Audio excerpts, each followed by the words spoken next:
Great to have you on Pascal's China Lens this week, and we're going to talk about space. We're going to talk about space program and the space race between the US and China.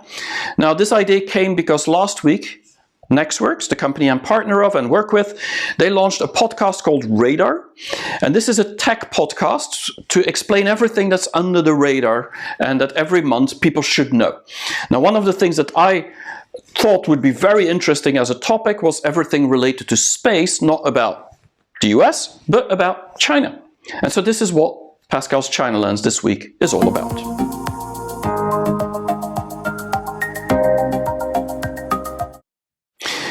Don't you feel how fascinating and exciting this space exploration all is these days? I mean, we've all looked at the Mars rover, the Perseverance rover that landed on Mars just 2 weeks ago. The whole world was watching, and this is all about maybe finding life out there. Now, what is China doing? And so I'd like to give you some insight on China's space program, as well on the space race that is going on between the US and China right now. It all started in 1999. This is 22 years ago. At that time, myself, I was selling signal processing equipment into China, mainly for telecommunication, companies like Huawei and ZTE, but also I was selling into the Beijing University of Aerospace and Avionics, called Beihang. This is one of the biggest universities in China, in Beijing. And what's interesting, and I always will remember it, is that every time I went there to propose to sell my products, hardware products for signal processing, I had these rocket scientists of professors who on their desk, they all had this model of the Shenzhou 1. And the Shenzhou 1 was the first space shuttle that they sent into orbit. Everybody was so proud at that university of what they've achieved, China. But this was just the first one. It really changed 4 years later. In 2003, that's the moment when China sent the first man into space. It's called Yang Liwei, and this person became an instant hero. Because although the US did it like 50 years earlier, China was now a country that also could send somebody into space. And so this started a different program and a different attitude to space. They started commercializing all these launches that they were doing, not just for China, but for every country in the world that wanted to use their platform in order to send a satellite into orbit.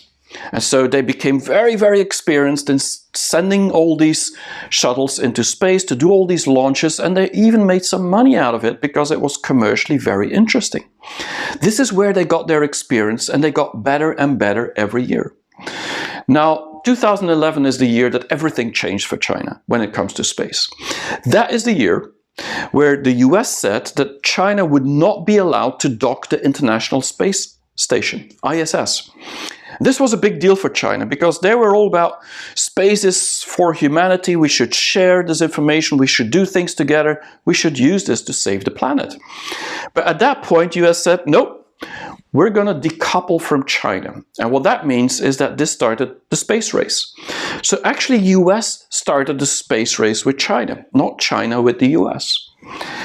Now, the year after, 2012, China sent their own module, their own space station into orbit. And this was called Taikong, and Tai means extreme big and Kong means space, and so Taikong in Chinese means outer space. And they sent this into orbit, and then a year later in 2013, they sent 3 astronauts, and they're actually called taikonauts because of Taikong, outer space. And so these taikonauts, they all 3 of them went to dock this module which was called Taikong. And there was even a woman in there. And so this was also a very big news on every front page in China. The first Chinese woman in space. And so that is the moment where China really started to ramp up. They proved that they could dock a space station. Now, this wasn't very operational yet. It was just a test, but it worked very well. And 2022, next year, that's the year where they will have their own space station. It's called Tiankong, and Tian means heaven and Kong is space, so Tiankong is sky. But Tiankong will be the International Space Station of China. It's going to be about 400 kilometers above Earth, and this is going to be the same as the International Space Station. Now, China is doing other things. The last years, what they've mainly been doing is commercializing these launches. And just the last 5 years, you saw it really grow exponentially, where NASA pretty much stopped because there wasn't much budget anymore. And China sent 140 launches over the past 4 years. And just last year, 2020, they sent 39 out there for 89 programs. So, big thing in China. 2021, next year, they're going to send another 40, and out of those 40 that they will launch, 7 of them will be private. So not from the government. And this is interesting, because this makes you think, of course, of SpaceX. Think about Elon Musk. Private commercial space programs. And China's doing that too. And the first thing they're doing is sending this galaxy space satellite, just like the Starlink from Elon Musk, around the planet.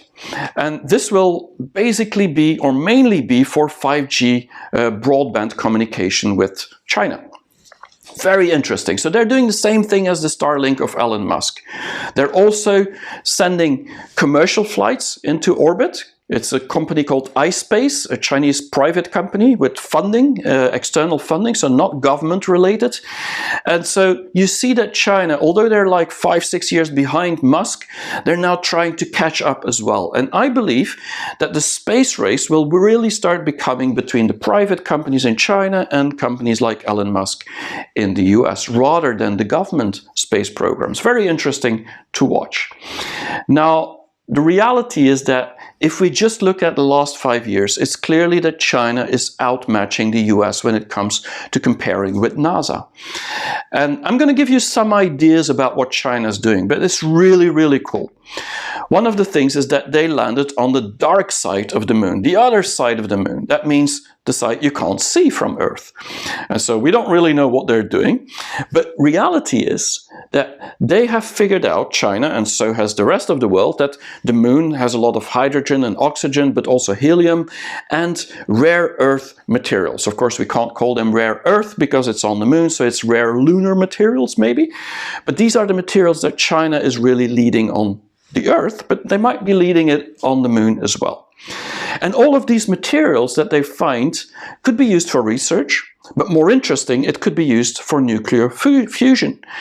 And that could actually not just help them in China or on the planet, but also on the moon, because this could actually create these nuclear fusion they need to send the rockets from the moon into space.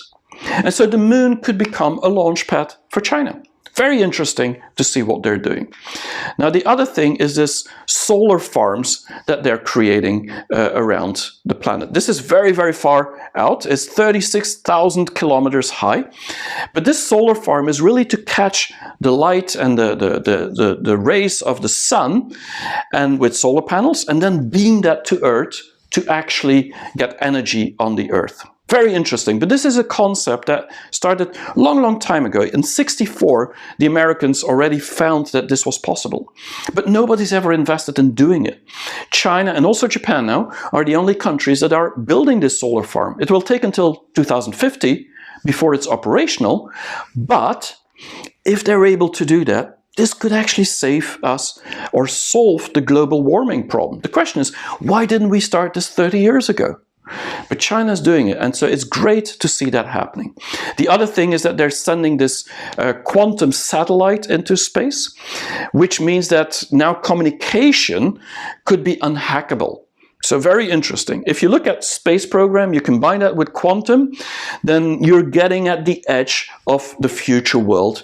And whoever is the first to really deploy this will have an edge, an advantage towards anywhere else.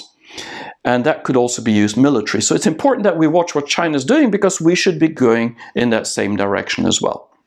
One of my favorite programs is what is called the F.A.S.T. It's 500 meters aperture spherical telescope, the biggest telescope in the world, 500 meters, 30 football fields wide. And this can listen to outer space to find alien life out there somewhere.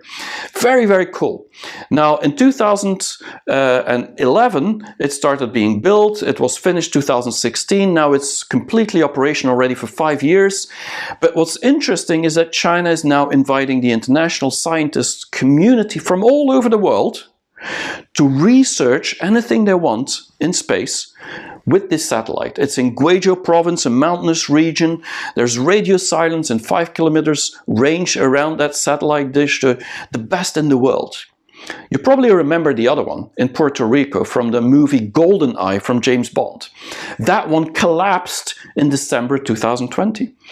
And because of that, China's now 5 to 10 times more advanced when it comes to this single antenna satellite dish than anywhere else in the world, in Europe or the US. And so China has a real edge, a real advantage. And combining that with their exploration of Mars, they can listen to the planet, listen to the universe, see if there's something out there, do research on things, but at the same time, they could combine that with what they find on Mars. Because China also has their own Mars program. Right now, they're orbiting Mars with a program called Tianwen. And Tian again is sky, like we saw from Tiangong. And Wen means question. So it's about exploring the sky, exploring the universe. And in May this year, they will land also another rover. So not just America and then the Arab Emirates, but also China. It's going to be very, very crowded on Mars very soon. And so this is all happening. So China's on every front, they're actually having a space program. Now, is this good for the planet? Xi Jinping said just a couple of days ago that their space program, and they've been saying this all along for 20 years, is all about helping humanity. And so they want to cooperate with the rest of the world. This is why this telescope is really about doing things together, researching things together with the scientists of the world. They want to do the same in space, but the US isn't thinking the same way. The US really wants to decouple in space, like Trump tried to decouple from China in industrial and trade. They're doing the same in space. And so I think this is not good for humanity, because I'm not so sure that we can beat China in space. The question is, who will win this race if we see China as a competitor? And so I really advocate to work together on space exploration and watch what China is doing, because this could inspire us and maybe find life out there one day.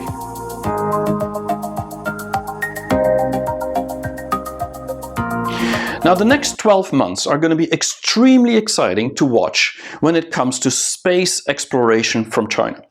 In May this year, in 2 months from now, they're going to land their own rover on Mars, the Tianwen-1.